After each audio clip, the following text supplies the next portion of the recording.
We're at the front of Kennecott House now. This house was built in 1856, continuously lived in by the Kennecotts until the 1970s. And then this property was owned by Zenith Corporation. Their big Zenith building was going to be built where this house is, and their CEO was going to live in Redfield House. But fortunately for the Save the Grove ladies, Zenith was the perfect corporate neighbor. A developer thought the value to these ladies was the oak trees. So on his portion that he owned, he determined to cut those oak trees down. And he was cutting 300-year-old oak trees. And so these ladies, in high heels and maybe a little mink collar and cuffs on some of their coats, stood in front of bulldozers. And one of the newspapers, the headlines were "Chainsaw Massacre in Glenview." And it really propelled them into the spotlight and helped move it along. But this was a true citizens' effort to save this site, to fund it, to develop it. And much to Zenith's credit, they could have easily said, send the bulldozers and knock down the houses and we're done with these and we'll do what we want to do. But they said to these ladies, we will donate the 2 historic homes to you. We will donate a portion of land to you. And you can use that as matching funds to acquire additional lands.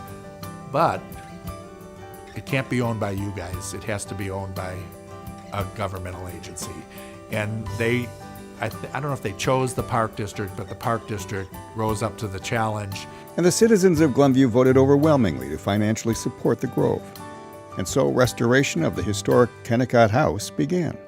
It to us, was an important artifact of this family, and it was going to be restored correctly. And we wanted to go back to the original, so we spent a good year working with a historian from the University of Wisconsin who specialized in that time period in those homes, and we researched it.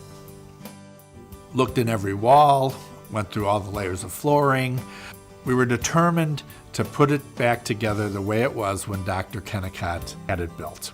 So when you come and tour the Kennecott house, you'll see a pretty accurate restoration of the house to the time period of Dr. Kennecott.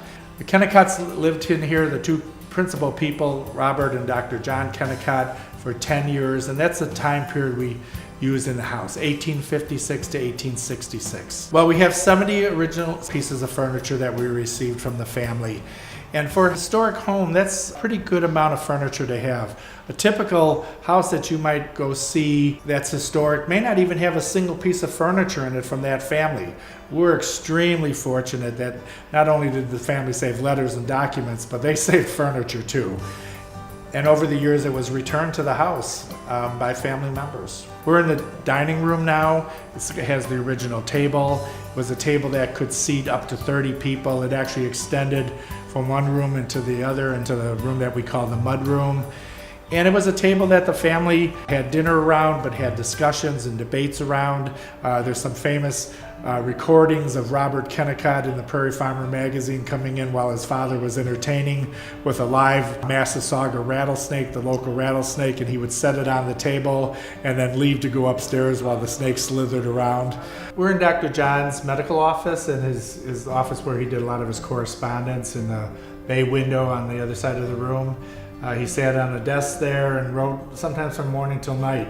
His table, which we received from the family, actually did operations and set bones on, was being used by the family in Highland Park as their kitchen table. Presenting the Kennecott lifestyle remains the focus of the Grove's mission. And that's the driving force. We want to still interpret their lifestyles and their attitudes, because they're important still today in agriculture, in natural history, in environmental education, in education in general, and advancing our culture.